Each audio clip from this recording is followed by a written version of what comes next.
Angela Meyer, an experienced designer, has created a video on visualization to give you more information on that important design tool. Please check that out now.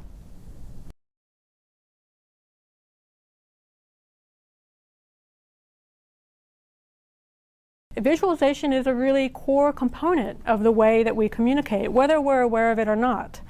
When we're dealing with very complex problems, we're actually enacting a different kind of problem solving that has to bring in more than just logic. We're actually doing extrapolation.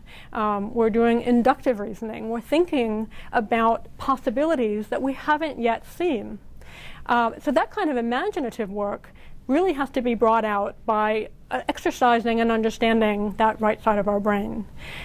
So getting in the habit of doing visualization is actually a way of cultivating that side of our brain work. Visualization is really important for the process of design because it's actually a way of unlocking a different part of our brain.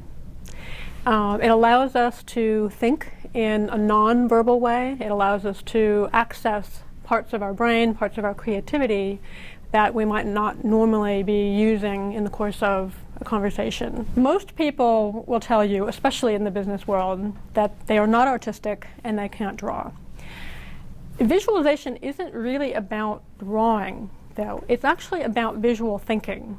And we all do it. What I've seen is that through practice, you can actually get better and better at doing it. Visualization is anything from the things we write on a chalkboard or a whiteboard, to the images that we create in a PowerPoint presentation, to photography, video.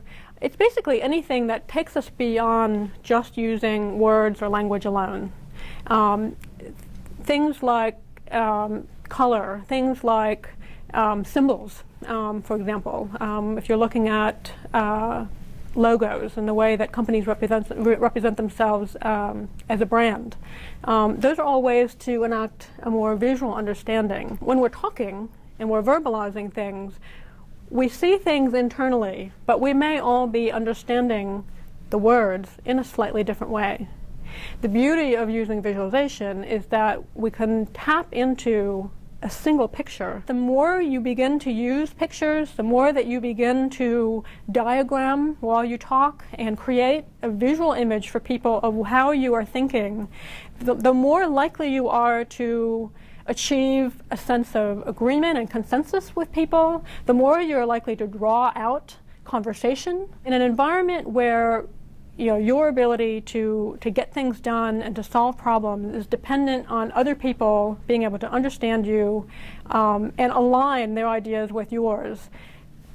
It's really important to be able to understand the way that you communicate to people. The primary tools for thinking visually are really just mastering some basic elements of imagining people, spaces, situations, and actions or movements. It's very easy to create a simple diagram, and most anyone can draw a stick figure, an arrow, a circle, a square. Those are the basic building blocks of creating a visualization. Visualization has a role to play throughout the design process or the development process.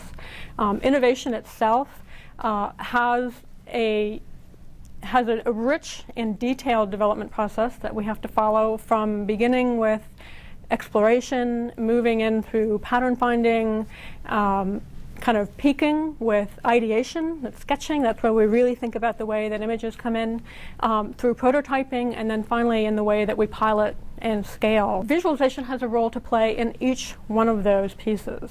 It's an incredible tool in that sense, in that we're using those tools, that part of our brain, at each phase in the design process.